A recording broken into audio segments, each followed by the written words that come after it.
Welcome back. Insurance companies are expecting to see a moderate rise in property and vehicle insurance claims by this week following massive flooding in Greater Jakarta on New Year Eve and a day after. Most of the property claims will be filed by insurance policyholders a week after the initial disaster as they prioritize evacuating their families and belongings from their homes. There will definitely be a rise in insurance claims, but insurers so far still cannot predict how much as the flood is still happening. The figure will depend on how many people expanded their insurance to cover flood risks, as they were not included in most standard policies for both property and vehicle insurance. Floods becoming a yearly natural disaster that hit Jakarta.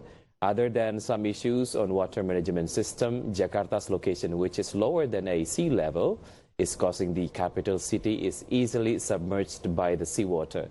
Seawater could cover as much as 26.86% of Jakarta by 2025.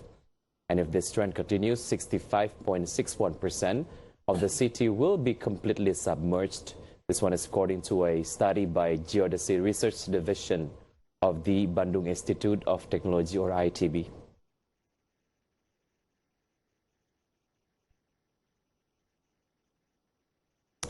Floods that recently hit Greater Jakarta started to cause the emergence of claims for vehicles and properties insurance.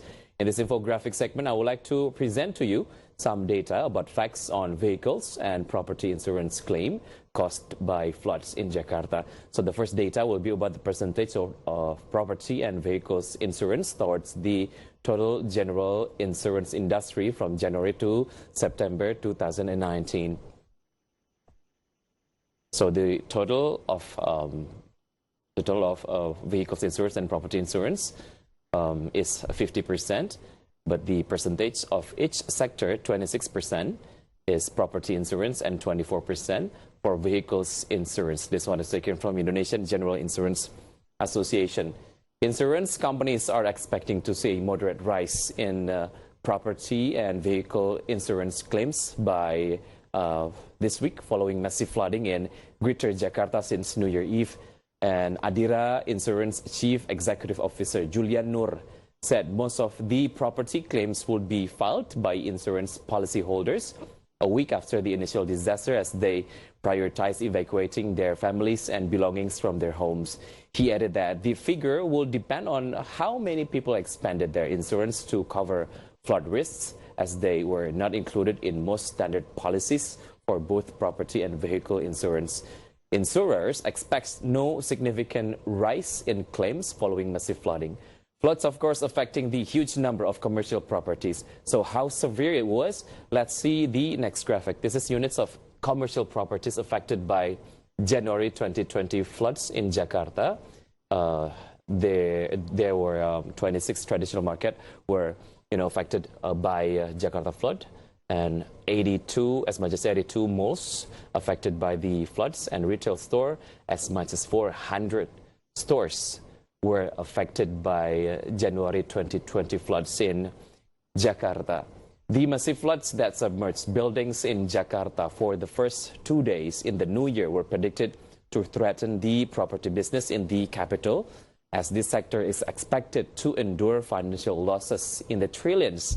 This was voiced by Jakarta Property Institute, or JPI, Executive Director Wendy Haryanto, who said that the property sector will surely get a massive blow from it. Shopping centers are suddenly deserted.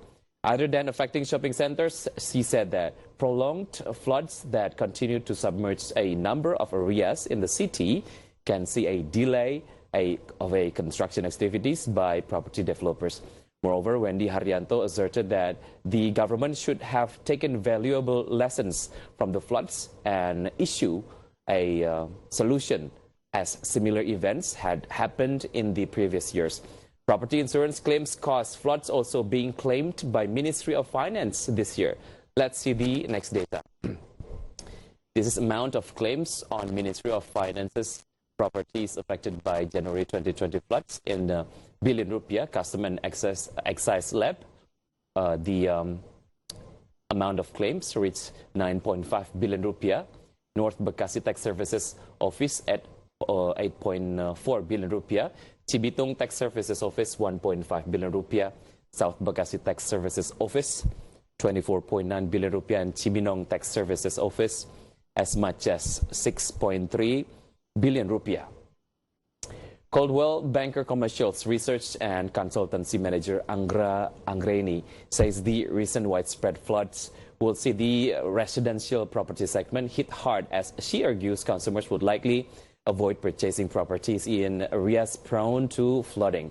The situation, she said, will potentially lead to prices being adjusted, as consumers would be more stringent and exercising their decisions prior to making a purchase. It would, of course, lead to a price adjustment for residential properties that are affected by floods, either secondary or primary.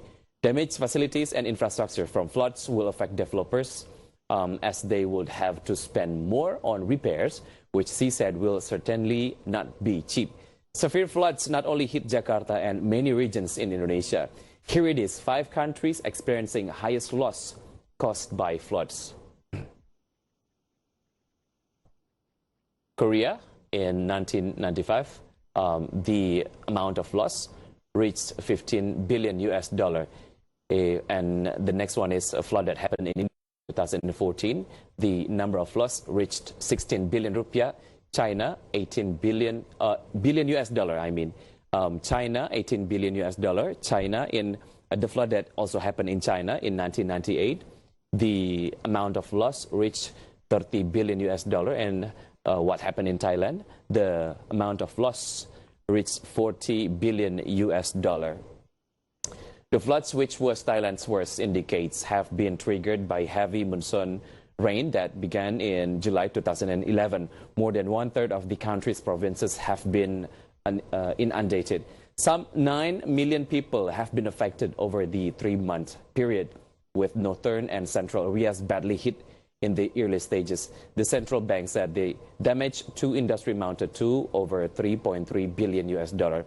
Meanwhile, rice traders have said that some 3.5 million tons of paddy have been damaged by the floods. As it is known, at that time, Thailand is the world's biggest rice exporter. And if you are affected by current Jakarta's flood, here it is, some tips and tricks to get a smooth process of vehicles insurance claim caused by the floods. The first one is make sure that your vehicle is covered by floods insurance policy. And then the next one is make sure that you understand about your vehicle's insurance in detail. Prepare needed documents in terms of vehicle's insurance policy and explain what happened in detail to the insurance provider representatives. Floods lead to damage on a large scale, and there will be a pile of claims. Intimate the insurance company as soon as possible and then get the affected vehicle towed to service center. You can intimate the insurance company in writing by filing the claim from prescribed by visiting its branch office or by calling the customer care number or by email. Some insurers also allow you to intimate claims using their mobile applications. Some applications not only provide for intimation of claim, but also allow you to upload some photos. After intimating the insurance company, ask for claim docket number. Your insurance agent can also help you lodge a claim. And hopefully the tricks will be useful for you. And stay tuned on Market Headlines because we'll be right back after the break.